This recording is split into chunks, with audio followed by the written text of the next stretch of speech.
everyone, welcome to Errands Facebook page. See you again. Today we continue to learn lesson 34 that talk about washing the disciples' feet. Okay, let's get started.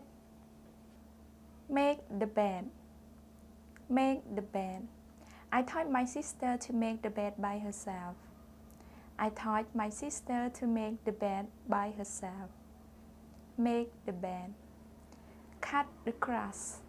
Cut the grass. I cut the grass behind my house.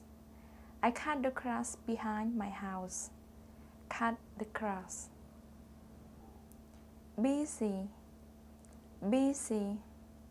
Today I'm very busy at work. Today I'm very busy at work. Busy. Chores. Chores. I have a lot of chores to do. I have a lot of chores to do. Chores. Errands. Errands. I don't like running errands. I don't like running errands. Errands. Okay, everyone, please repeat after me one more time. Make the bed. Make the bed. Cut the grass. Cut the grass.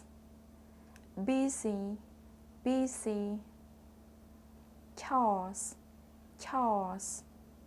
Errands. Errands. Thank you so much everyone for watching this video. I hope you understand and you can make the sentence by using the words that we learned together. If you want to watch a full video with Miss Jenny Taylor, please click the link below. See you next time. God bless you. Bye-bye.